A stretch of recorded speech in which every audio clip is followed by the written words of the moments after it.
이사야 53장 6절입니다. 네. 오늘은 그에게 담당시켰도다. 그에게 우리의 물복을 그에게 담당시켰도다 합니다. 지금 이사야 53장은 지금 매주 한 절씩 하고 있습니다. 예. 예. 매주 한 절씩 하면 12절까지 하면 그럼 뭐 3개월 걸리는 거예요? 내가 생각을 못 했는데. 예. 지금 오늘 6절이네요. 그러면 예, 오늘 이사야 53장 6절 그에게 담당시켰도다. 54장부터는 그냥 장소로 나갑니다. 이사야 53장은 예, 워낙 중요한 장이기 때문에 예, 이사야 53장 6절 그에게 담당시켰도다. 같이 읽습니다. 우리는 다 양 같아서 길을 잃고 각각 자기 길로 갔거늘 주께서는 우리의 모두의 물법을 그에게 담당시키셨도다. 예, 주께서는 우리 모두의 물법을 그에게 예수 그리스도에게 담당시키셨도다. 담당시켰도다. 이 담당이란 말이 뭐냐? 이걸 laid on 얹어 놓으셨다. 예수님께서 십자가에 못 박히실 때 예수님 안에는 죄가 없었습니다. 예수님 위에는 우리의 죄가 있었어요.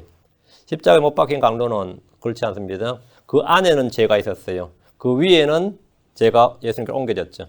왼쪽 강도는 그 안에도 죄가 있었고 그 위에도 죄가 있었습니다. 우리는 이제 우리의 죄를 하나님께 그에게 담당시켰다 이랬는데 오늘 우리가 공부할 본문은 6절입니다. 잠깐 기도합니다. 위대하시고 거룩하신 주 하나님 감사합니다. 하나님께서 이 시간 은혜와 복을 주시고 주의 영을 충만케 하시고 듣는 모든 혼들에게 귀를 열어주시고 마음을 열어주시고 깨닫는 마음 주시옵시고 아버지 하나님 또 학식 있는 자의 혀를 주시고 전능하신 주 하나님께서 명철을 주셔서 하나님의 말씀을 잘 이해할 수 있으시고 기록된 영감으로 주어진 그대로 저희 마음판에도 주어지게 해 주시옵시고 아버지 하나님 선포된 말씀이 사람의 말로 전달되지 아니하고 하나님의 성령과 더불어 하나님의 말씀으로 전달되게 하시고 또 하나님의 말씀으로 받게 하시고 그것이 믿음과 잘 결합해서 마음속에서 자유로운 행로를 얻어서 말씀이 권리 역사하는 그런 체험들이 하게 하시고 또 말씀을 마음에 쌓아둘 수 있게 하시고 말씀을 통해서 살아갈 수 있는 그런 믿음들을 다 허락하여 주시길 간구합니다. 아버지 주의 중간에 한 장소에 이 모이는 복된 시간입니다. 아버지 하나님께서 어느 장소에서 무엇을 하는 것보다 이 시간이 은혜롭고 복된 시간이 되도록 도와주시고 말씀을 찾아온 모든 혼들에게 주의 영을 충만케 해주시고 말씀을 쏟아부어 주십시오. 감사드리며 주의 성을 기도합니다. 아멘. 네, 오늘 공부할 말씀은 6절 우리는 다 양 같아서 길을 잃고 각각 자기 길로 갔거늘 주께서는 우리의 모두의 물복을 그에게 담당시키셨도다.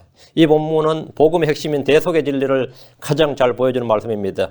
주께서는 우리 모두의 물복을 그에게 담당시키셨도다. 하나님께서는 우리의 모든 죄, 모든 불의, 모든 물법, 모든 허물을 모든 부정, 이 모든 것들을 예수 그리스도에게 담당시키셨도다. The Lord has laid on him the iniquity of our soul. 우리 모두의 불법을 iniquity 불법입니다. 우리 모두의 불법을 그분 위에 그에게 얹어 놓으셨도다. 그건 누가 나의 임금이나 나의 보상이나 나의 공로나 나의 영광을 아니면 나의 몫을 말이죠. 자신이 대신 담당하겠다 그러면 여러분 어떤 생각이 들겠어요? 분노하죠. 완전 그놈 강도죠. 약탈자죠. 그런데 반대로 누가 나의 빚을, 나의 허물을, 나의 불법을, 나의 죄를, 내가 받을 비난과 수치, 나의 연약함, 나의 질병, 나의 죽음, 내가 받을 징벌, 나의 고통을 대신 담당하겠다 그러면 어떻게 해요? 이거는 믿어지지가 않는 이야기지. 응? 누가 나의 빚을 대신 담당하겠다 그러고 내가 지금 형벌 받게 생겼는데 내가 감옥 가게 생겼는데 누가 네가 가서는 안 되지. 내가 대신 가겠다고. 여러분이 그 바람과 함께 사라지다 그 남자 주인공 있죠. 나는 그 배우 이름도 잘 모르겠어. 클라크먼데 그 사람이 사람을 죽였습니다. 근데 그때 워낙 잘 나가던 배우였는지라 그 담당 사장님이 자기 직원 하나를 대신 감옥에 집어넣고 네 평생을 보장해줄게. 그리고 클락 게이블을 구원했어요. 그때 클락 게이블이 그게 아마 교통사고였던가 아마 그랬을 겁니다. 그래가지고 나중에 밝혀졌지만 그 사람 감옥 가진 않았어요. 대신 한 명을 자기 직원 하나를 집어넣는데 그러면 사랑스럽도다. 우리 사장님은 사랑이 넘치시오. 우리 사장님 은혜가 넘쳐. 우리 사장님 공의가 넘쳐. 그래요? 힘없는 나를 진짜 대속 총알과 태우는구나. 그러죠? 그런 거 꽤 많이 있죠. 근데 그 자발적으로 자원해서 내가 대신 들어가겠습니다. 이런다면 정말 황당하죠. 좋아서 어쩔 줄 모를 겁니다. 어느 누가 나를 위해서 나의 죄나 나의 불법을 담당합니까? 가족이나 친구나 친족들 할 수 없는 일입니다. 형제들이 여러 있는데 형제들 하나하고 사고를 쳤어요. 근데 이 형제 중에 그나마 제일 잘 나가는 놈이야. 제일 잘 나가는 형제. 그러니까 아버지가 가족 회의로서 제일 못난 놈 네가 감옥 가라 그러면은 감옥 가기로 가족회의에서 결정 났다 칩시다. 그러면 친족회의에서 결정 났다면 그 사람이 어떤 마음일 것 같아요? 아유, 우리 아버지가 사랑이 넘치네. 응? 그런 생각 들어요? 아, 이거 진짜 우리 형제의 사랑이 너무 다르네. 아니면 서로 원수됩니다. 오늘 사기꾼들의 강도들 중에는 죄를 지어놓고 자기 대신 그 죄를 대신 감당할 희생양을 찾습니다. 그걸 뭐라 그래요? 꼬붕이라고 그러죠. 정치권에서는 비리와 불법의 몸통들이 이런 짓을 자주 합니다. 꼬리 자르기라고 합니다. 누가 남의 죄와 불법을 대신 감당하게 하면 아마 그것을 진 사람은 힘이 없어졌든지 돈을 받고 졌든지 뭐 어쩌고 누명을 썼든지 간에 억울하고 미칩니다. 그런데 하나님께서 우리의 죄와 불법을 예수를 통해서 자신의 아들 예수 그리스도를 통해서 합법적으로 사랑과 공의를 충족시키는 대속을 행하셨습니다. 하나님께서는 예수를 통해 모든 죄인들의 죄와 불법을 담당하게 하심으로 우리의 모든 죄와 불법을 사면하고 제거하셨습니다. 하나님은 예수님을 통해서 죄를 제거하셨고 사탄의 일을 멸하셨습니다. 하나님은 예수 그리스도를 통해서 하나님의 진노 아래 있던 모든 자들을 구원하셨습니다. 예수님은 그 일을 위해 세상에 오셨습니다. 예수님은 아버지의 뜻대로 그 일을 다 마치셨습니다. 때로 세상에서도 남을 위해 죽는 남을 위해 대신 죽는 죽음을 택한 일이 있습니다. 택한 그런 이들이 가끔 있어요. 일본 같은 데는 사무라이 정신이 있어가지고 총리가 부정을 지르는데 뭐 총리 비서가 뭐 대신 할복 자살하고 내가 대신 다 안고 간다 뭐 그래가지고 황당한 케이스죠. 우리는 그냥 꼬리 자르려고 그래요. 누군가의 희생을 통해 덕을 본 사람이 있어요. 그러니까 기본적으로 사람은 각자 자신이 한 선택, 자신의 결정에 대해서 책임을 져야 됩니다. 저마다 자신이 담당해야 할 인생의 짐이 있고 자신이 달려가야 할 길이 있습니다. 이것은 누구도 대신할 수 없습니다. 야곱은 왜 삼촌 라반의 집에서 양떼를 치면서 짐승에 몰린 것이나 도둑맞은 것이 있으면 그것의 손실을 다 담당해야 했습니다. 라반은 자기 양떼에 대해서 모든 책임을 야곱에게 물었습니다. 율법에 흔히 나오는 표현 중에 하나가 자기 불법을 담당하리라 합니다. 사람은 죄를 지면 자기 불법을 자기가 담당해야 됩니다. 가나안을 목전에 둔 이스라엘이 그곳에 들어가는 것을 거부했을 때 주님은 너희가 너희 불법을 담당할지니라 했습니다. 민수기 14장 34절에 너희가 그 땅을 탐지한 날 수고 40일의 하루를 1년으로 환산하여 40년 동안 너희가 너희 불법을 담당할지니 이로써 내가 약속을 곁들인 것을 너희가 알리라니라. 너희가 불법을 담당할지니 너희가 너희 불법들을 담당할지니 광야 40년의 방황은 그들의 불신과 불순종에 대한 불법을 스스로 짊어지게 한 것이었습니다. 때로 조상들이 지은 불법과 죄로 인해서 후대가 그것을 담당해야 되는 때가 있습니다. 예레미야가 5장 7절에 우리 조상들은 죄를 지었고 없어졌으며 우리가 그들의 불법을 담당하였나이다. 왜 조상죄를 우리가 왜 담당합니까? 조상의 불법을 우리가 왜 담당하냐고. 이것은 가게에 흐르는 저주가 아닙니다. 조상 잘못 만나서 내가 벌을 받는 거 아닙니다. 성경 기록을 읽어보면 우리 조상들은 죄를 짓고 없어졌으며 죽었다 이 말이죠. 우리 조상들은 죄를 짓고 죄 잘 짓고 뭐 그건 죽었어요. 근데 그들의 불법들을 담당하였나이다. 우리가 그들의 불법을 담당하였나이다. 그럼 뭐 어떻게 되는 거예요? 조상 때의 죄와 불법이 계속해서 내려와서 이제 충만해진 거예요. 그럼 후손들은 그것을 끌어내는 것이 아니라 조상들과 같이 죄와 불법을 반복하기 때문에 심판이 임하는 겁니다. 할아버지, 아버지가 죄를 엄청 지었어요. 그러나 아들이 그걸 완전히 끊어내고 하나님께 돌이켰다. 그럼 어떻게 되죠? 복을 받아요. 근데 할아버지, 아버지 뭐 해가지고 엄청난 의를 행하고 선을 행했어요. 그럼 자식이 죄를 지어요. 그럼 벌을 받아요. 조상의 가게 흐르는 저주 아니다 말이죠. 무속의 저주는 한국 기독교에는 걸핏하면 조상 탓하는 사람들이 많습니다. 이것은 유대인들의 세계에서도 널리 퍼져 있었습니다. 에스겔 18장 19절 20절에 그럼에도 너희는 이러기를 무슨 까닭이냐 아들이 아버지의 불법을 담당하지 아니하느냐 하는도다. 아들이 율법에 맞고 옳은 것을 행하며 내 모든 법규를 지키고 행하였을진데 그는 반드시 살리라. 죄를 짓는 그 혼은 죽을지니라. 아들이 아버지의 불법을 담당하지 아니하며 아버지가 아들의 불법을 담당하지 아니하리니 의로운 자의 의가 그 위에 임하고 사악한 자의 악이 그 위에 임하려다 했습니다. 성경은 죄를 짓는 그 혼이 죽을지니라. 자녀들은 조상들 아버지의 죄로 인해 죽는 것이 아니라 아버지의 불법과 죄들을 물려받아서 그대로 행하기 때문에 죽는 겁니다. 그것을 끊어버리거나 회개하지 않고 그 죄와 불법을 반복하고 오히려 그것을 전통으로 삼아서 더 발전시키고 더 죄를 꽃을 피워요.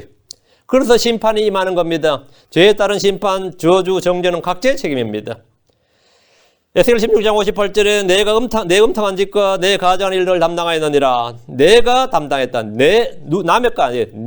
너의 음탕한 짓과 너의 가증한 일들을 담당하였느니라. 우리는 남의 죄를 담당하는 것이 아닙니다. 각 사람이 자기의 불법을 담당합니다. 각 사람은 자신의 죄로 인해 수치와 치욕과 멸시를 담당하고 사망과 저주와 정죄를 받고 마지막엔 지옥입니다. 그렇다면 사람이 여기에서 벗어나는 방법이 없습니까? 성불해야 되는 거 아니에요? 해탈해야 되는 거 아닙니까? 어떻게 하면 여기서 벗어나느냐고. 어떻게 하면 죄와 불법에, 죄의 법에서, 사망의 법에서, 이 불법의 굴레에서 벗어나느냐 이거죠. 하나님께서 우리의 죄와 불법을 해결하시는 방법은 우리의 죄와 불법을 자신의 아들 예수 그리스도에게 담당시키는 겁니다. 예수님은 우리를 대신해서 우리를 위해서 자신의 몸을 향기로운 희생헌물로 드리셨습니다. 예수님은 우리의 죄를 담당하셨습니다. 우리의 불법을 담당하셨습니다. 우리의 연약함과 질병을 담당하셨습니다. 예수님께서는 우리를 위해 피를 흘리셨고 생명을 내놓으셨습니다. 예수님께서 우리를 위해 죽으심으로써 우리를 향한 하나님의 사랑을 제시하셨습니다. 로마서 5장 8절에 우리가 아직 죄인이었을 때 그리스도께서 우리를 위해 죽으심으로써 하나님께서 우리를 향한 자신의 사랑을 당당히 제시하시느니라. 여러분, 우리를 위해 예수님은 우리를 위해 자신을 대성물로 주셨습니다. 예수님은 우리를 위해 죽으셨습니다. 예수님은 우리를 위해 결박당하셨고 채찍에 맞으셨습니다. 예수님은 우리를 위해 죄가 되셨습니다. 예수님은 우리를 위해 저주가 되셨습니다. 예수님은 우리를 위해 고난을 당하셨습니다. 예수님은 우리를 위해서 자신의 생명을 내놓으셨습니다. 모두 한 단어가 있습니다. For us입니다. For us. 우리를 위해. 하나님은 우리의 죄와 불법과 저주를 그분 위에 두셨습니다. 십자가에 못 박히실 때 예수님 안에는 죄가 없었습니다. 하지만 그분 위에는 세상의 모든 죄가 놓여 있었습니다. 하나님께서는 우리의 모든 불법을 그에게 담당시키셨기 때문입니다. 예수님을 믿는 사람들의 죄와 불법은 모두 예수님께로 옮겨졌습니다. 이 진리는 주 하나님께서 율법을 통해서 1500년 동안 반복해서 가르치신 진리입니다. 율법 이전에도 있었어요. 그러면 약 4000년 동안 가르친 진리가 뭐냐? 다 대속의 진리예요. 아담이 죄를 범했을 때 주님께서 아담이 죄를 범하기 전에 네가 먹는 그날의 정령 네가 죽으리라. 네가 먹는 the day thou eat. The day that thou eat. 네가 먹는 그날에 thou shall surely die. 네가 반드시 죽으리라. 확실히 죽을지니라 했어요. 언제 죽는다고? The day that thou eat. 네가 먹는 그날에. 근데 아담이 먹은 그날에 죽었어요? 안 죽었어요? 안 죽었죠. 930년 살았는데. 그럼 언제 죽어? 아담은 그날 하나님은 분명히 네가 먹는 그날에 죽는다 그랬어요. 그날에 아담이 안 죽었는데 하나님 그날에 죽는다 그랬는데 아담이 죄를 범했을 때 당연히 주의 명령에 따라 주의 말씀에 따라서 그날 죽어야 됩니다. 근데 그날 죽은 것은 아담이 아니라 어린 양이었습니다. 어린 양이 죽었어요. 하나님은 아담이 범죄한 바로 그날에 어린 양을 잡아 그 죽음으로 아담의 죽음을 대신했습니다. 누군가가 죽어야 돼요. 누가 죽었다고요? 예, 어린 양이 죽었다. 죽은 양의 가죽으로 옷을 지어서 아담의 벌거벗은 몸을 가려주었습니다. 이 일은 아담이 한 것이 아니라 아담이 한 것이 아닙니다. 아담이 해달라고 요청한 것도 아니에요. 기도한 것도 아니고 울며 불며 뭐 그것도 한 거 아니에요. 하나님이 정하시고 하나님이 행하신 겁니다. 대속의 사역은 누가 한다고요? 하나님이 하신대. 이것은 현 세상에서 범죄한 사람들을 위해서 처음 행해진 대속의 진리였습니다. 어린 양을 통한 대속은 이집트에서 유월절을 제정하신 밤이에요. 온 이스라엘 민족에게 가르치셨습니다. 이스라엘 온 민족에 다 가르치셨어요.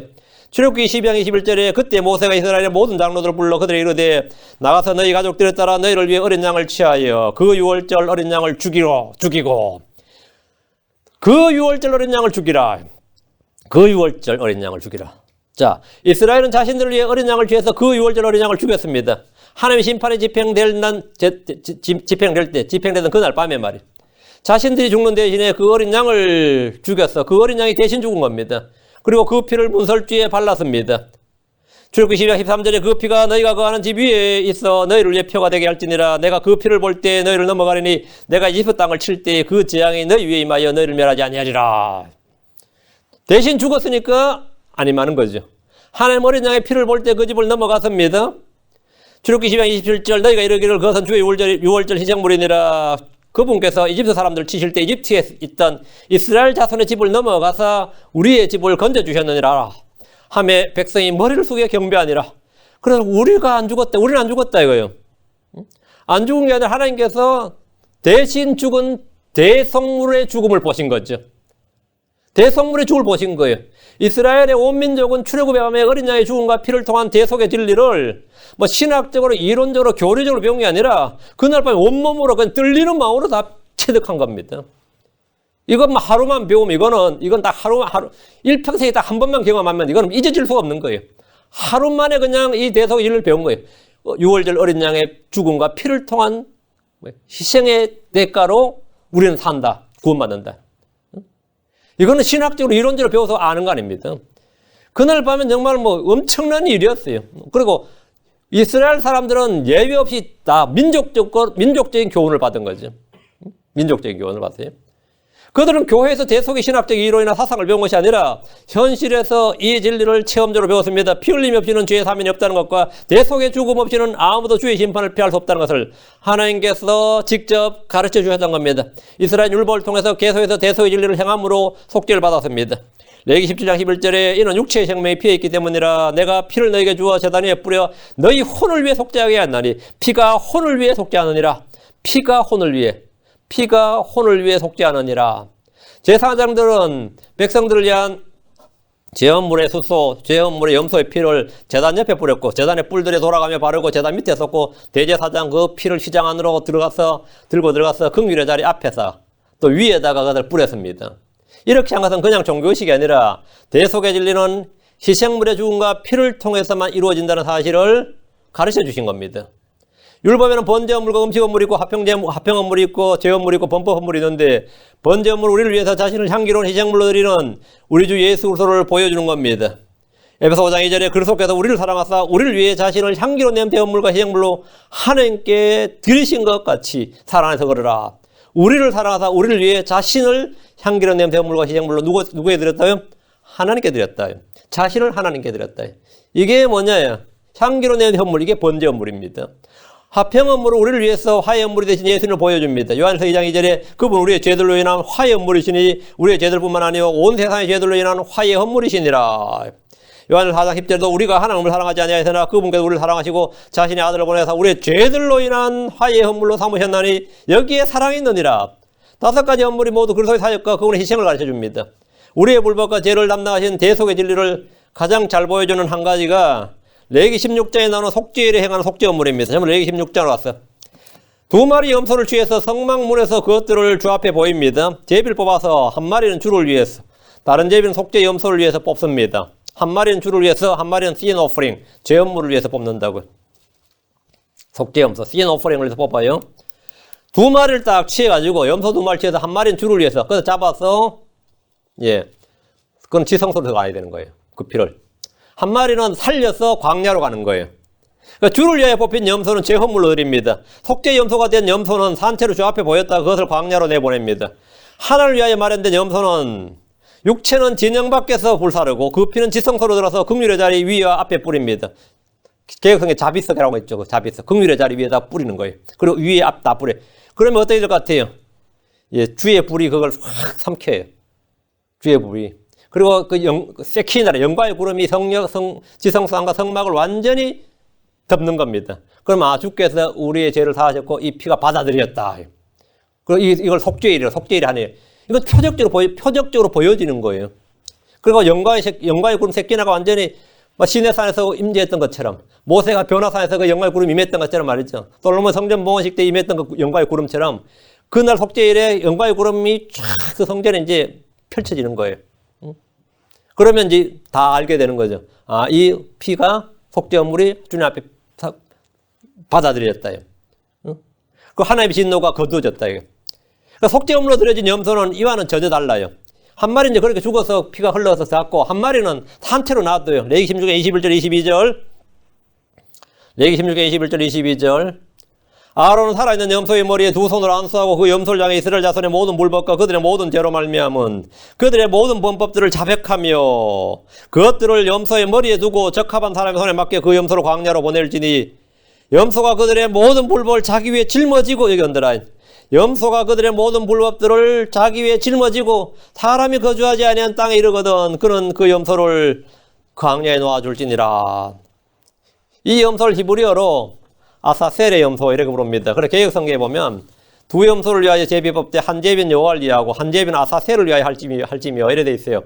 한 제비는 여호와를 위하여, 한 제비는 아사셀. 염소 한 마리는 여호와를 위해서, 한 마리는 아사셀을 위하여. 아사셀이 누군데 그러면 아사셀이 누구예요? 그 개역성경에는 번역을 해야 되는 분에 번역을 안 해버리고 음력을 해버린 거죠. 아사셀이 누군지 하면 그 신학자의 도움이 필요해요. 그럼 이제 이때보다 목소리 큰 사람이 이기는 거예요. 아사셀이 누구예요? 못 들어보셨어요? 이거 많이 설교하는데, 일반 장로에서. 예. 아사셀은 누구냐 하면 문제가 되죠. 마귀 사탄. 그렇게 해요. 그럼 유대인들은 한 마리 주 하나님께 한 마리 사탄에게 보냈다는 결론이 나옵니다. 한 마리는 주를 위하여, 한 마리는 사탄을 위하여. 말이 돼, 안 돼요? 말이 안 돼, 지금. 황당한 거죠. 하나님 사탄을 위해 염소를 뽑으라고 한 것이 아닙니다. 사탄에게 염소를 바치라고 한 것도 아니고, 사탄에게 염소를 보내라고 한 것도 아니고, 사탄을 예비하라는 것도 아닙니다. 말도 안 되는 소리지. 히브리 아사셀은 sin offering입니다. 죄헌물입니다. 죄헌물. 킹제임스 성경에 따라 죄헌물 이렇게 정확히 번역을 해야 됩니다. 그리고 그 의미예요. 두 마리 염소는 우리 주 예수님의 두 가지 사역을 모두 보여주기 위해 뽑히는 겁니다. 왜 하나님 두 마리를 뽑으려냐? 하나는 한 마리 염소는 하나님을 위해서, 한 마리 염소는 사람을 위해서. 우리 주 예수는 하나님의 아들이시고 사람의 아들도. 하나는 하나님 위해서. 예수님 피는 하나는 뭐라고요? 하나를 위해 드려지고, 하나는 뭐라고? 그 죽음은 사람을 위해 드려진다. 그래서 염소 두 마리를 취하는 거예요. 됐죠? 이게 아주 쉽죠? 안 쉬워요? 아사셀을 이야기하기 쉬워요. 그럼 말 자체가 안 되는 거야. 한국교회는 하여튼 그렇게 써왔지만, 말 자체가 대목지단 말이죠. 두 마리의 염소는 우리 주 예수님의 두 가지 사역을, 그 두 가지 성품을, 하나님 신성과 하나님 사람 인성, 두 가지를 이해해서 뽑힌 겁니다. 광야로 보내진 염소는 우리의 죄와 불법을 담당한 채 사람의 아들을 잘 예표한 거죠. 사람으로 죽으신 예수님이지. 예수님은 진영박 갈보리 언덕에서 죽으셨습니다. 전에 제가 어느 메시아닉 유대교의 교를 좀 살펴보느라고 유대 랍비, 요한나 벤자이티라는 유대 랍비가 있어요. 거기 기록이 아주 독특한 기록인데 저도 놀랐습니다. 그래서 글을 읽은 적이 있는데, 예수님이 십자가에 못 박힌 이후로 예루살렘이 멸망할 주 70년까지. 예수님 십자가에 못 박혀도 이스라엘 사람들 계속해서 예루살렘 성전에서 예물 드리잖아요. 헌물 드리잖아요. 그런데 예루살렘 성전에서 예물 드리는데 제사장들이 미칠 지경이 된 거예요. 예수님 십자가에 못 박힌 그날에 무슨 일이 터졌어요? 성전 휘장이 찢어졌죠.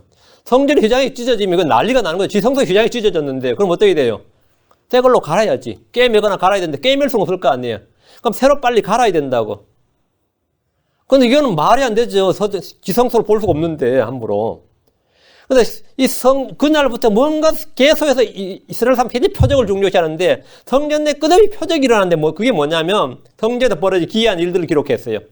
예루살렘 성전이 무너지기 40년 전, 즉, 예수님께서 십자가에 달려 죽은 그 해부터, 이 속죄일에 두 마리 염소를 뽑을 때, 대제사장이 이제 어느 거를 광야로 보내고 어느 거를 죽여서 이제 하나님께 드려야 되는데, 이거를 그냥 마음대로 하는 게 아니라 제비를 뽑아요.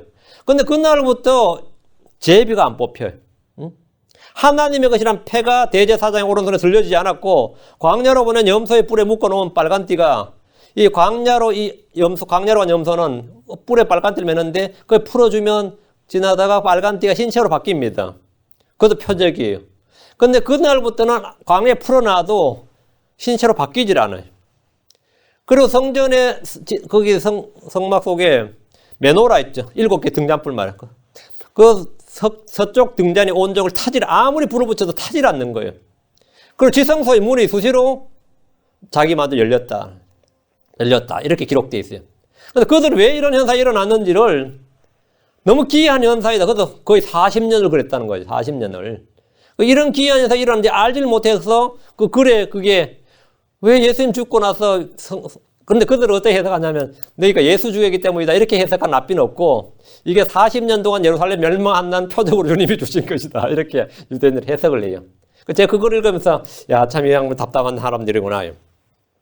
예수님께서 마지막 속죄 헌물이 되셨기 때문에 더 이상 성전 희생물이 필요가 없어진 거죠.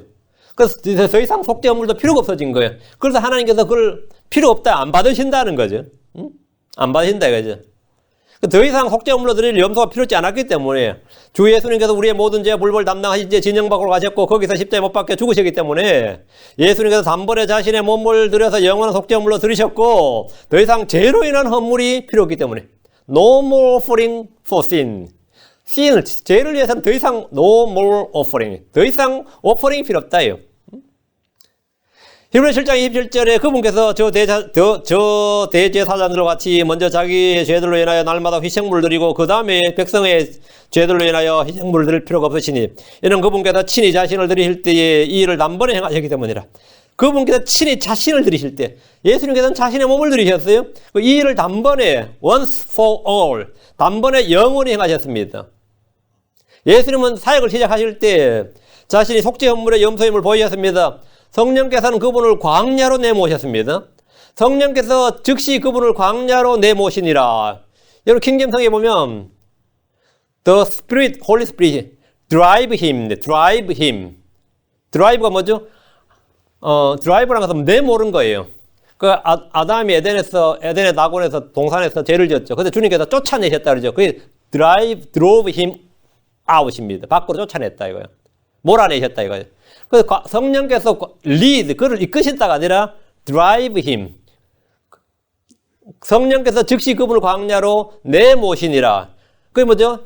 속죄 염소를 광야로 내몰았잖아. 그 성령께서 예수님을 광야로 내몰았잖아요. 이건 속죄일에 광야로 내몰린 속죄 헌물의 염소를 예표하는 겁니다. 예수님 거기서 누굴 만나죠? 사탄을 만납니다. 사탄은 예수님을 시험합니다. 사탄은 그분이 속죄 헌물로 드려진 염소인지를 시험한 겁니다. 그분인지 시험한 거예요. 그분이 하나님의 아들인지를 확정하는 시험을 했습니다. 확정하는 시험을 했어요. 자, 본문을 보겠습니다. 자, 이사야 53장 6절. 우린 다 양 같아서 길을 잃고 각각 자기 길로 갔거늘 주께서는 우리 모두의 불법을 그에게 담당시키셨도다. 우리가 다 양 같다는 말은, 우리가 다 양 같다 이 말은 좋은 말이에요? 생각해 보세요. 우리가 다 개 같았어, 우리가 다 늑대 같았어, 우리가 다 벌레 같았어, 우리가 다 돼지 같았어. 이 말보다 좀 낫게 느껴져요? 응? 우리가 다 양 같다는 말은 뭐 양같이 온순하다, 착하다, 귀엽다, 순수하다 이런 의미가 아닙니다. 성경이 사람을 양이나 양떼 같다고 말할 때 양은 길을 잃어버린 양 또는 목자 없는 양이란 말입니다. 목자 없는 양이 양이다. 길 잃은 양이란 한마디로 숲이나 들에서 모든 짐승들의 밥입니다.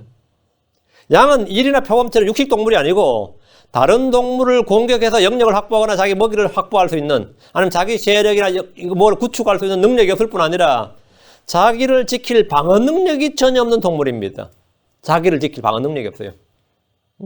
뭐 이빨이 날카롭다든지 뭐 뿔이 날카롭다든지 발톱이 날카롭다든지 뭐 아니면 어떤 뭐 용맹해가지고 뭐 한다든지 뭐 아니면 가죽이 너무 두껍다든지 아니면 뭐 냄새라도 피울 수 있다든지 뭐가 있어야 될 거 아니에요.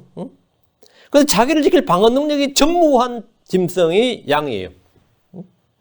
고슴도치는 땅이라도 파고들고 산토끼는 어때요? 바르죠? 그래가지고 바위 틈이라도 숨지만은 그 위험을 피할 수가 있는데 양은 위험을 피할 줄을 모릅니다. 양은, 우리가 다 양 같다. 양은 눈이 극히 나쁩니다. 눈이 나쁘면서도 보이는 걸 의지해요. 보이는 걸 의지해. 양은 지독한 근시라도 1m 앞을 흐릿하게 보여요. 1m 앞에 있는 걸 정확히 인식을 못 합니다. 그래서 1m 밖에서 막 셰프홀드가 막 하면 그 정확한 동작을 인식을 못 해요. 그래가지고 그냥 따라가는 거예요. 따라가는 거예요. 시력이 좋지 않기 때문에 위험이 바로 눈앞에, 자기 몸 앞에 바로 눈앞에까지 다가올 때까지도 인식을 못 합니다. 그러면서도 유난히 보이는 걸 따라다닙니다. 사람과 똑같죠. 양치기 개들이 자기 앞에서 뛰어다니면 그것을 보고 그 방향으로 막 쫓아갑니다. 사람들의 양과 같이 멀리 있는 것을 보지 못할 뿐만 아니라 한 치 앞도 보지 못합니다. 남의 눈에는 뒷글을 보면서 자기 눈에는 들보를 보지 못합니다. 그런데 보는 것을 유난히 의지합니다. 보는 걸 신뢰하고, 뭐, seeing is believing 그러잖아요. 보는 걸 믿습니다. 그래서 약간 멀리서, 그래서 이제, 이 양이 이런 특성을 아는 야수들이 양 바로 곁에 안 오고 약간 멀리서 이렇게 유혹을 해요. 그럼 양들이 약간 자기 희미하게 보이는 걸 보고 막 따라가다가 이제 계곡에 몰려서 죽고 그래요. 그 이제 양치기 개도 셰퍼드 훈련할 때는 그 특성을 이용해서 셰퍼드를 훈련하는 겁니다. 양을 어떻게 양을 모으는지 훈련할 때 양들의 그 눈도 안 좋은 놈들이 눈에 흐리지 않다는 눈은 지극히 나쁜 눈도 안 좋은 놈들이 유난히 시력에 의존한다는 거. 양은 쉽게 속습니다. 양은 초장에서 먹을 좋은 풀과 양초라고 해요. 양초. 좋을 양자. 먹을 좋은 풀과 먹어서는 안 되는 독초를 구분하지 못합니다. 모든 짐승들은 지가 먹을 것과 안 먹을 것은 구분해요. 물론 이제 사람들이 속여가지고 미끼를 물어서 뭐 죽는 경우도 있지만 얼마나 조심한지 모르지. 모든 동물들이 자기들이 먹어야 할 것과 자기가 먹어서는 안 되는 걸 구분할 줄 안다고요. 사람들 역시 먹어야 할 것과 먹지 말아야 할 것을 구분하지 못한 채 함부로 먹다가 다치거나 병들거나 망합니다. 그래가지고 왜? 또 네 뇌물 처먹었나 그러죠. 먹어서는 안 되는 걸 꿀꺽 먹다가 망한단 말이죠. 일이나 야생개들은 양들이 이런 분별력이 없다는 걸 알고 좁은 골짜기로 몰아넣어서 잡아먹습니다. 양들은 몸에 비해서 다리가 짧고 약합니다. 특히 앞다리가 짧죠. 그래서 이게 균형 감각이 있어야 되는데 다리라는 건 기본적으로 몸을 지탱하고 균형 감각을 유지하는 게 다리예요. 그런데 다리가 짧고 약하기 때문에 뛰면 어떻게 되느냐예요. 여러분 양의 몸하고 다리를 한번 봐요. 완전 언밸런스지. 달리기도 잘 못하는 데다가 쉽게 넘어집니다. 맹수가 달려와도 빨리 도망치질 못합니다. 일단 시력이 나쁘니까 잘 안 보이는 데다가 시력권 안에 들어왔을 때는 이미 뭐죠? 한번 달려봐야지 싶어도 여러분 한 50대쯤 돼서 한번 달려보세요. 마음과 몸, 발이 같이 노는지. 그래서 다치지. 그런 부모들 이야기 들어봤거든요. 초등학교 애들 운동회 갔다가 한번 뛰었다가 그냥 며칠 쓰러졌다고. 몸과 마음이 따로 놀잖아요. 양은 몸과 마음이 완전히 따로 논단 말이에요. 맹수가 또 달리질 못해요. 공격 능력도 없고 방어 능력도 없는 양이 도망치는 능력도 없다는 것은 야생에서 홀로 살 수가 없다 이거죠. 양들이 넘어지면 스스로 일어나지 못한 채 벌레당 뒤집어집니다. 양들이 왜? 몸이 너무 무거우니까 발은 그게 안 돼요. 그래서 어떻게 틀어서 일어나야 되는데 못 일어나. 거북이처럼 말이죠. 거북이 뒤집어지면 남이 안 해주면 못 일어나잖아요. 이게 양이 스스로 벌레당 뒤집어져서 못 일어나는데 못 일어나니까 막 낑낑대다 그냥 늘어 누워 있습니다. 목자가 와서 이렇게 줄 때까지 스스로 일어나지 못할 뿐만 아니라 뒤집힌 양은 버둥거리다가 배에 가스가 차면서 혈액순환이 안 돼요. 그럼 죽기도 합니다. 넘어져서 죽는 거예요, 그냥. 골절도 아닌데 그냥 넘어졌다는 이유로 죽어. 목자들은 넘어진 양을 일으킨 후에는 그냥 넘어진 양 벌떡 일으켜놓고 엉덩이 치면서 가라 그러면 안 됩니다. 넘어진 놈을 일으키면 가만히 붙잡아서 정신 차리게 놔둬야 돼요. 예. 이게 희한해. 한번 넘어져 일어나면 전쟁기간에 문제가 있어가지고 한참 동안 중심을 잡지 못하기 때문에 목자가 안 넘어져 잡아줬다가 정신 차리면 그때 이제 가도록 해야 됩니다. 우리가 다 양 같다 이런 말이에요. 우리가 다 양 같다 이런 말이에요. 근데 양들이 이런 성격을 가진 양들이 성격은 어떠냐? 온순하고 유순하고 순수하고 그럴 것 같아요. 그거는 잡지책에 초원에 푸른 양들 이런 거 사진 찍어 놨을 때 그렇고 목자들한테 물어보세요. 양들은 고집이 지독히 세고 이기적입니다. 그래서 돼지나 개나 소나 말을 치는 것보다 양 치는 게 어렵습니다. 양 치는 게 훨씬 더 어렵습니다. 소나 말 이런 것들은 몰기 쉬워요. 근데 양들은 수시로 튀어 옆으로. 목자 한 명이 감당하려면 감당을 못해요. 그래서 셰퍼드가 필요한 거예요. 수시로 튀기 때문에 양들 성격이 또 튀면 또 튀고 그래요. 사람들 눈에 온순하고 착해 보일 것 같은데 생긴 것과 달리 성격이 고약합니다. 예를 들어 새끼 양들을 어미 양들이 데려가서 젖을 먹이면 심지어 고양이를 새끼 고양이를 개한테 아니면 새끼 개를 어미 고양이한테 줘도 젖 물리면 먹기 놔둬요. 응? 그렇죠. 그게 모성의 내추럴 어펙션이라고요. 근데 새끼 양을 저지만 어미한테 물려주면 어떻게 하는지 아세요? 일어나서 가버려요. 내가 이름 왜 먹이냐고. 아이고, 골 아파, 이거야. 자기 먹을 것만 찾지 자기 것을 나누어 주는 법이 없습니다. 양들은 제멋대로 물에서 뛰쳐나가버리기도 잘합니다. 목자들이 양들 우리에 넣을 때 아주 곤란을 겪는 일이 많은데 이런 뛰쳐나가는 양들 때문입니다. 길 잃은 양들이란 무리에서 뛰쳐나간 양들입니다. 개나 소는 집을 나가도 다시 찾아올 줄 압니다. 자기 주인을 알고 자기 구유를 알아요. 그러나 양들은 뛰쳐나가기만 할 뿐이지 돌아올 줄을 모릅니다. 왜? 양들이 눈도 나쁜데 뭐가 없다? 방향 감각이 없습니다. 자기 가는 길을 계속 가는 거예요. 방향 감각이기 때문에. 시력이 나쁜 데다 방향 감각이 없으니까 길치들이지. 양들은 모든 동물 중에 가장 길치들이. 여러분 길치 아세요? 광화문에 서서 못 찾아. 전화 걸지. 다 온 것 같은데 어딘데? 그러면 앞에 버스 많이 다녀요.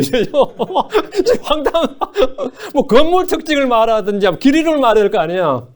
그렇게 말하지만 특징적 건물 없냐 그러면 전부 다 네모났고 뭐 듣는 사람이 더 황당하지요. 진짜 길치들이 있어요. 이런 길치들은 뭐 어디 가도 뭐 방향감각이 전혀 없습니다. 실제로 이런 사람들은 자기들도 늙으면 어떡하냐고 걱정되는 사람들 있죠. 그래서 양들은 정말 길치들입니다.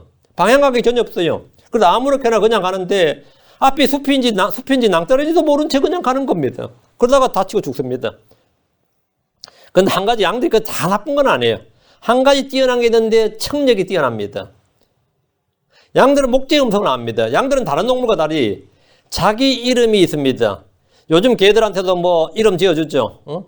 메리라고. 뭐 한국 사람들은 뭐 개들 다 메리라고 그러대요. 마리아잖아. 메리, 찰리, 찰스, 뭐 피트는 별로 없는 것 같아. 뭐 제임스. 개들한테 막 이름 막 이렇게 영어 이름 막 지어주잖아요. 그럼 개한테 야 제임스야 이리 온 하면 존 이리 온 하면 그 이름 듣고 오는 건 아니에요. 다 온다고. 개가 한 5마리 있는데 이름 5놈한테 다 지어줬다고 칩시다. 그래가지고 메리 컴온 한다고 해서 메리가 오는 게 아니라 5놈이 다 와 먹을 거 찾아서.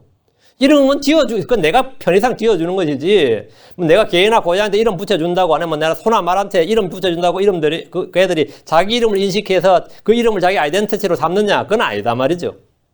양들은 목자가 자기 이름을 붙여주고 자기 이름을 부르면 그걸 자기 이름으로 압니다. 그래서 몇백 피트 떨어져서 이름을 부르면 그 양이 반응을 해요. 이건 실험으로도 드러난 거예요. 에이, 뭐 양들이 그런 지능이 있겠냐. 그냥 목자가 그냥 하는 거, 목자 옷이나 이런 거 보고 이렇게 파악하는 거지 무슨 이름을 두고 아냐는데 양은 실제로 자기 이름을 알고 자기 이름을 알아듣습니다. 목자의 음성을 알아들어요. 그 양들은 목자의 옷 색깔이나 몸이나 얼굴을 보고 판단하는 것이 아니라 음성으로 자기 이름을 알아들어요. 음성으로 판단하는데. 그 이미 말씀드린 대로 양들은 공격 능력도 방어 능력도 도망친 능력도 전혀 없기 때문에 반드시 뭐가 필요하다고요? 목자가 필요한. 반드시 목자가 필요한 동물이에요. 우리가 다 양 같아서 이 말은 뭐죠? 반드시 혼의 목자와 감독이 필요하다고. 사람은. 양들은 먹을 것과 마실 것이 있는 곳을 찾아주고 지켜주는 목자가 없이는 생존 자체가 불가능합니다. 모든 동물들은 물을 찾는 능력이 있어요. 그래서 계곡이 어디로 안 가르쳐줘도 계곡으로 간다고. 그래서 여러분이 이제 광야나 사막 같은 데서 물을 찾아야 되겠다 싶으면 원숭이들을 잘 관찰하죠. 그럼 원숭이들은 계곡이 있는 걸 안다고. 자기들이 그럼도 뭐 굶어 죽진 않을 거 아니에요. 그러니까 물이 있는 걸 찾다가, 그래서 원숭이 한 마리를 잡은 다음에 그놈에게 뭘 달아요. 그놈을 하루나 이틀이나 땡볕에 놔줘서 엄청 갈증을 낫게 나면은 그놈 따라가면 막 그 물로 계곡 간다. 그러면 거기 사람이 마실 수 있는 물이 있는 거예요. 물을 찾는 능력이 있다고. 근데 양들한테 목자가 물이 어딨지 하고 목자가 양한테 물 찾게 할 수는 없다고. 목자가 양한테 물 찾으러 가면 양들은 낭떠러지로 인도해요. 목자가 물을 찾아 양을 인도해야 된다고. 물을 찾는 능력 자체가 없어요. 그러니까 목자가 없으면 생존 자체 불가능하죠. 그런데 도살자에 끌려가는 양들이나 털 깎는 자들 앞에 양들 어때요? 털 깎을 때 막 발버둥 치면 털 못 깎잖아요. 그러면 진짜 뭐 양들 어떻게 돼요? 묶어놓고 깎아야 될 거 아니야. 네 다리를 묶어놓고 깎아야 될 것 같은데 털을 깎으면 양들이 가만히 있는다고. 왜 가만히 있을 것 같아요? 가위 들고 사가사 깎으면 자기 죽이는 줄 알고 가만히 있어요. 양들은 자기가 죽음 앞에서는 완전히 온순해지고 아무 소리를 내지 않고 잠잠합니다. 양들은 죽을 때가 되면 온순해집니다. 사람도 죽을 때가 되면 어땠죠? 성질 다 죽지. 성질이 죽은 거지 뭐가 죽은지 모르지. 어쨌든 죽을 때가 되면 어때? 죽을 때가 되면 응? 대부분의 짐승들은 죽을 때가 되면 발버둥을 칩니다.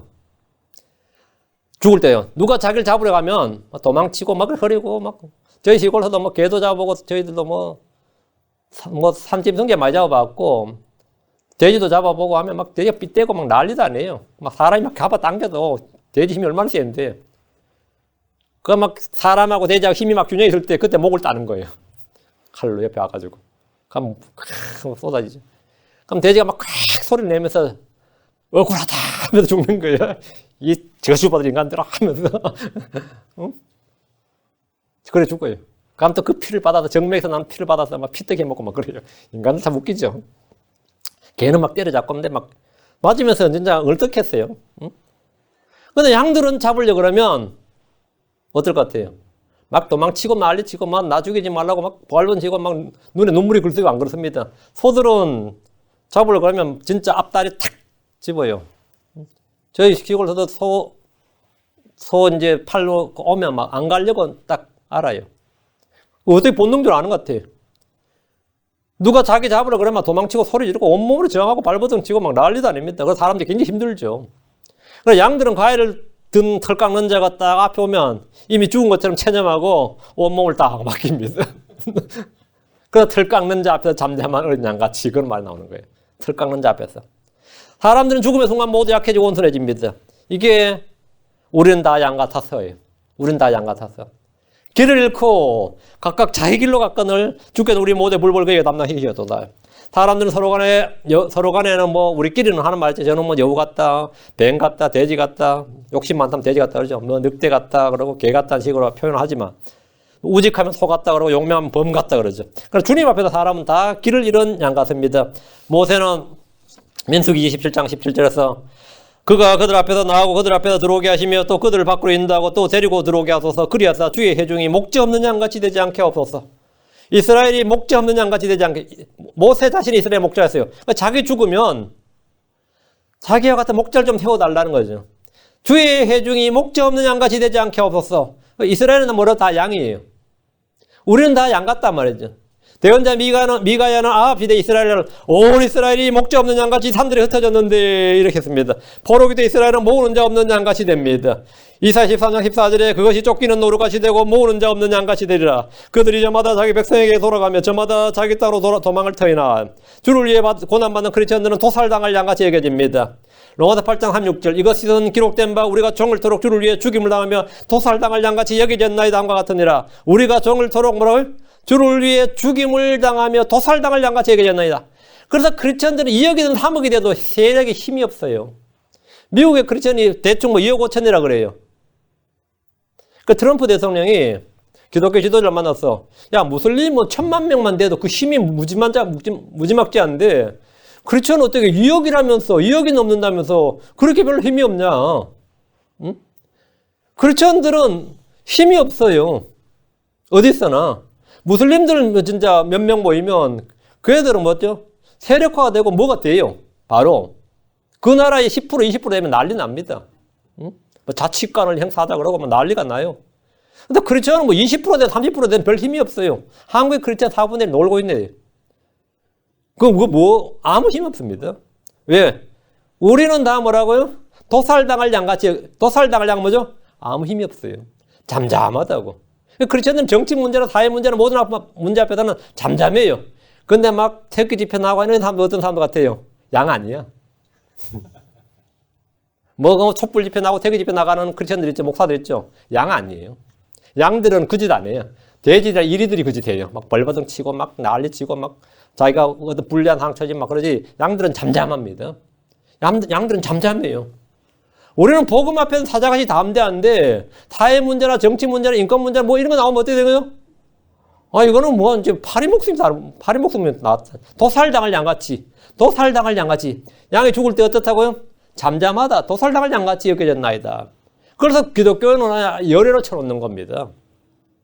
대화하는데 유대인들 역시 도살당할 양같이 여겨집니다. 예수님은 자신을 찾아온 무리들 향해서 그들이 목재 없는 양 같음으로 라고 하셨습니다. 우린 다 양 같아서 길을 잃었습니다. 길을 잃으면 누가 찾습니까? 양이 목재를 찾는 것이 아니라 목자가 양을 찾습니다. 시편 119편 176절에 내가 잃어버린 양같이 길을 잃었사오니 주의 종을 찾으소서. 내가 주의 명령들을 잊지 아니하나이다. 주의 종을 찾으소서. 누구에게? 내가 잃어버린 양같이 길을 잃었사오니 주께서 주의 종을 찾으소서. 내가 길을 잃었어요. 주님 나를 좀 찾아주십시오 이거예요. 주께서 자신을 찾아달라는 겁니다. 누구든지 주께 부르짖고 주의 이름을 부르면 주께서 즉시 그를 찾으십니다. 다시 6절. 우리는 다 양 같아서 길을 잃고 각각 자기 길로 갔거늘. 양들은 목자를 따라야 됩니다. 양들은 자기 길이라는 게 없어요. 목자가 가는 길이 자기 길이에요. 우리는 다 양 같아서 길을 잃고 각각 자기 길로 갔습니다. 자기 길로 가는 순간 그건 뭐 길 잃은 양이 되는 겁니다. 길을 찾는 사람을 뭐라 그러죠? 구도자들이라고 그러죠. 그들은 길을 잃었음을 알고 길이 어디 있는지 길이 무엇인지를 구하고 찾습니다. 예수 그리스도가 길이십니다. 예수님은 주의 길이시고 의의 길이시고 구원의 길이시고 하나님의 길이시고 화평의 길이시고 생명의 길이십니다. 바울을 비롯한 전도자들은 구원의 길을 보여주는 사람들이었습니다. 아굴라와 브리스길라는 아볼로에게 하나님의 길을 더욱 안전하게 설명해 주었습니다. 주께서는 생명의 길들을 알려주셨습니다. 양들이 이 길을 떠나면 고통의 길, 파멸의 길, 사망의 길로 가게 됩니다. 지금 사람들은 저마다 자기 눈에 오른 대로 행합니다. 자기 길로 갑니다. 성경에 계시된 주의 말씀을 따르는 대신에 우리 주 예수님께서 남겨둔 그 발자취를 따라가는 대신에 주께서 걸어가신 그 길로 가는 대신에 자기 생각, 자기 판단을 따라 걷습니다. 잠언 16장 25절에 어떤 길은 사람이 보기 오르나 그것의 끝은 사마의 길들이니라 했습니다. 우린 다 양 같아서 길을 잃었지만 이제 우리는 선한 목자, 큰 목자, 혼의 목자의 감독이신 분에게로 돌아왔습니다. 베드로전서 2장 25절에 너희가 전에는 길 잃은 양 같았으나 어차피 양은 똑같은 양이에요. 길 잃은 양이냐 주께로 돌아온 양이냐죠. 전에는 예수 믿기 전에는 회개하기 전에는 너희가 전에는 길 잃은 양 같았으나 지금은 너희 혼의 목자의 감독이신 분에게로 돌아왔느니라. 그런데 하나님의 양물에 속한 유대인은 지금도 이 길에 속한 사람들 핍박하고 이 길을 핍박합니다. 자기 길을 가기 위해서 이 길이신 예수 그리스도, 이 길, 참길이신 예수 그리스도를 뭐라고요? 핍박한다고. 사도행전 9장 2절에 다마스쿠스의 회당들에 가져갈 편지를 그에게 요청하니 이것은 그가 이 길에 속한 사람을, 이 길에 속한 this way, 이 길에 속한 사람을 만나면 남자 여자를 막론하고 그들을 결박하여 예루살렘으로 잡아오게 하려 함이더라. 이 길에 속한 사람들이라면 크리스천들 말이지. 길이란 게 뭐냐야? 세상 크리스천들을 미워하고 핍박합니다. 사도행전 20장 4절 내가 이 길을 핍박하여 사람을 죽이기까지 하고 남자들과 여자들을 다 결박해 감옥에 넘겨주었노라. 이 길을 핍박하여, 이 길이 뭐냐요? 이 길을 핍박하고 예수 그리스도를 핍박했다는 말입니다. 이 길, 우린 다 양가서 길을 잃고 할 때 이 길을 잃었다는 말이 뭐냐? 이 길을 잃었다요. 생명의 길, 구원의 길, 주의 길, 하나님의 길, 화평의 길을 잃어버렸다 이거예요. 진리의 길을 잃어버렸다 이거예요. 이 길을 잃어버렸다. 이 길, 예수를 잃어버렸다 이거예요. 자기 길로, 그리고 이 길을 잃어버린 채 각자 자기 길로 가는 것을 사람들은 뭐라 합니까? 길을 잃었다 그러지 않습니다. 자유라 그러죠. 그걸 자유라 그러고 이 길과 오히려 이 길에 속한 자들을 핍박을 합니다. 다시 6절입니다. 우린 다 양같아서 길을 잃고 각각 자기 길로 갔거늘 주께서는 우리 모두의 불법을 그에게 담당하게 하소서. 우린 다 양같아서 길을 잃고 자기 길로 갔습니다. 우리는 길을 잃었습니다. 우리는 길을 버렸습니다. 우리는 길을 왜곡했고 굽게 했습니다. 우리는 자기 길을 부패시켰습니다. 하나님은 선하고 바른 길을 가르치시지만 우리는 각자 음행의 길로, 사마의 길로, 고통의 길로, 파멸의 길로, 거짓된 길로, 주께서 미워하시는 길로 그리 달려갔습니다. 그러나 주께서 우리 모두의 불법을 그에게 담당시키셨습니다. 자기 불법을 담당하리라 이렇게 율법대로, 율법은 그렇게 선포하죠. 근데 은혜는 각자 자기 길을 담당할지니라, 자기 불법을 담당할지니라가 아니라 그에게 우리 모든 불법을, 우리 모두의 불법을 그에게 담당시키셨도다. 나의 죄와 나의 범법, 나의 불법, 나의 허물, 나의 모든 불의를 하나님께서 예수님에게 담당시켰다는 겁니다. 예수님은 우리의 범죄로 인해 넘겨주셨습니다. 로마 4장 25절에 그분께서 우리의 범죄로 인하여 넘겨주셨으며 우리의 칭의를 위하여 다시 일으켜 주셨느니라. 주님이 뭘로 넘겨주셨다는 거예요? 뭘로 죽었다는 거예요? 우리의 범죄로 인하여, 우리의 범죄를, 우리의 범법을, 우리의 불법을 그에게 담당시켰으니까. 예수님은 친히 자신의 몸으로 우리의 죄들을 지셨습니다. 친히 나무에 달려 자신의 몸으로 우리의 죄들을 지셨으니 예수님은 우리의 연약함을 담당하셨고 우리의 질병을 짊어지셨습니다. 예수님은 많은 사람의 죄들을 담당하시고 한번 들여지셨습니다. 다윗은 기도하기를 시편 51편 9절에 주의 얼굴을 내 죄들에서 가리시고 내 모든 불법을 지워주소서. 내 모든 불법을 지워주소서. 그는 율법에서 반드시 죽일지니라고 명령한 불법을 저질렀고 속죄 허물이 없는 죄를 범했습니다. 그런데 그는 자신의 모든 불법을 지워달라고 요청했습니다. 뻔뻔한 거예요. 나의 모든 불법을 지워주소서. 사면령을 요청한 거예요. 사면령을. 이는 주께서 우리의 모든 불법을 담당하심을 알았기 때문입니다. 주님은 이스라엘의 모든 불법을 용서하실 것을 말씀하셨습니다. 시편 103편 3절에 그분께서 내 모든 불법을 용서하시고 내 모든 질병을 고치시며 했습니다. 예레미야 33장 8절에 그들의 모든 불법에서 그들을 정결케 하리니 그들이 그것들로 내게 죄를 지었느니라. 또 내가 그들의 모든 불법을 용서하리니 모든 불법을 용서하리니 그들이 그것들로 죄를 짓고 그것들로 내게 범법하였느니라. 사람들은 죄를 지었고 범법했지만 주님은 그 모든 불법을 용서하시고 제거하시는 것은 주께서 그 죄들을, 그 모든 불법들을 친히 자기 몸에 지셨기 때문입니다. 자기 몸에 담당하셨기 때문입니다. 죄 문제 있습니까? 죄 문제 있어요? 범법과 불법을 저질렀습니까? 하나님께서 나의 죄와 불법을 모두 그분에 담당시키셨습니다. 처음부터 계셨던 하나님께서 우리의 죄를 제거하기 위해서 육체 안에 나타나셨습니다. 그분께서 육체 안에서 죽임을 당하셨습니다. 그분께서 우리를 위해 육체 안에서 고난을 당하셨습니다. 누구든지 복음의 말씀을 듣고 돌이키면 주께서 우리의 모든 불법을 제거해 주십니다. 호세 14장 2절에 너희는 말씀들을 가지고 주께로 돌이키며 그분께 아뢰기를 모든 불법을 제거하시고 은혜롭게 우리를 받아주소서. 그럼 하나님께서 뭐라고 말씀하실 것 같아요? 아멘이에요. 그렇게 하겠다 그래요. 모든 불법을 제거하시고 은혜롭게 우리를 받아주소서 하면 하나님께서 그 즉시 그렇게 하겠다 그래요. 이에 대한 시작이 가장 좋은 예가 요한복음 8장이에요. 요한복음 8장에 어떤 여자가 간음하다가 현장에서 잡혔습니다. 율법에 따르면 그냥 사형입니다. 뭐 염소나 소나 뭐 양이 다 필요 없어요. 그냥 사형이에요. 근데 주님이 예수님께서 뭐라고 하셨습니까? 그녀가 이르되 주여 아무도 하지 아니하였나이다 하며 예수님께서 그녀 이르시되 나도 너를 정죄하지 아니하노니 가서 다시는 죄를 짓지 말라. 가서 나도 너를 정죄하지 아니하노니 죄는 지었어요. 그럼 주님께서 그냥 사면해버린 거죠. 나도 너를 정죄하지 아니하노니 가서 다시는 죄를 짓지 말라 했습니다. 예수님의 판결은 그 현장에서 바로 났어요. 뭐 일주일 뒤에 판결하겠다가 아니에요. 그 현장에서 즉시 판결하셨습니다. 나도 너를 정죄하지 않으니. 구원도 그 현장에서 즉시 나옵니다. 내가 너를 구원하였노라. 죄의 사면도 그 현장에서 즉시. 여러분이 구처로 나를 구원하소서 하면 그 현장에서 즉시입니다. 내가 너를 구원하였노라. 이 여자의 죄와 불법은 주 예수님께서 친히 담당하십니다. 주님께서 자신이 그 여자 대신 율법이 정한 범법, 불법, 정죄, 저주를 주님 자신이 직접 담당하시기 때문에 나도 너를 정죄하지 아니하노라 이러는 거예요. 자신이 직접 담당하시기 때문에. 그 주 예수님은 사람들의 모든 죄를 사할 수 있는 권세가 있는 분이시고 모든 죄와 불법을 자신이 다 담당하시기 때문에 모든 사람 죄를 사하시는 거죠. 그 예수님께서 우리의 모든 불법을 담당하시고 우리의 모든 불법을 담당하시면 우리의 모든 불법들을 용서하셨고 모든 죄를 제거하셨고 혼은 깨끗이 씻음 받았습니다. 로마 4장 7절에 이르되 자기 불법들을 용서받고 자기 죄들이 가려진 자들이 복이 있으며 했습니다. 우리는 불법들을 용서받았고 죄들이 가려진 자들입니다. 우리는 다 깨끗하게 클리어됐어요. 나의 모든 기록은 다 말소되었습니다. 우리는 다 양 같습니다. 전에는 길 잃은 양에서는 지금은 주께 돌아온 양입니다. 전에는 자기 길로 간 양에서는 지금은 선한 목자, 양들의 목자이고 큰 목자신 혼의 목자신 예수님을 따르는 양들입니다. 주 예수님께서 우리 모두의 불법을 담당하시겠다는 사실을 언제나 기억하고 헛되이 믿지 않으면 그 믿음을 통해서 죄사함과 불법의 제거와 깨끗함을 입습니다. 아주 간단합니다. 이 말씀을 여러분이 기억하고 헛되이 믿지 않으면 주께서 그 일을 하셨구나. 계시된 말씀 진리의 말씀입니다. 이건 우리 생각이나 이론의 사상이 아니에요. 성경에 계시된 하나님의 말씀이에요. 이 말씀을 기억하고 헛되이 믿지 않으면 그 믿음을 통해서 여러분이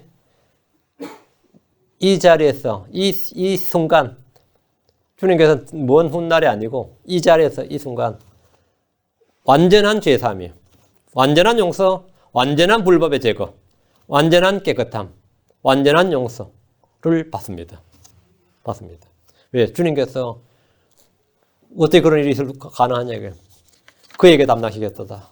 우리의 모든 불법을, 우리 모두의 불법을 그에게 담당시켰도다. 이대로 주님께 담당시켰기 때문입니다. 여러분, 지금 이사야고 3장 한 절 한 절을 전부 다 한 주에 한 절씩 하고 있어요. 아예 지금까지는 다 외우시기 바랍니다. 이 구절은 다 외우시기 바랍니다. 자, 기도하겠습니다.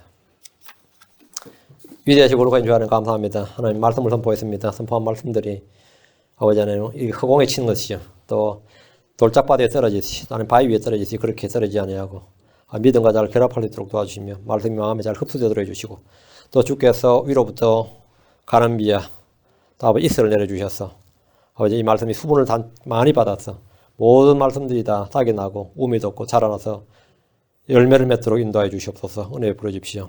자라게 하시는 우리 주님이십니다. 아버지 하나님 은혜 베풀어 주시고 이 자리 마귀가 적시와서 말씀 빼앗아가지 못하도록 해주시고 저희 마음에서 말씀이 흘러나가지 않도록 해주시고 잊지 않도록 해주시옵소서. 전능하신 주님, 이 말씀을 기억하고 헛되이 믿지 않은 모든 성도들의 복이 있게 하옵시고, 아버지 하나님, 이 하나님께서 행하신 일들을 더 잘 기억하고, 또 이 말씀을 저희가 다른 사람들에도 받은 그대로 전달할 수 있도록 제 입술에 복을 허락해 주십시오. 마음의 담대함을 주십시오.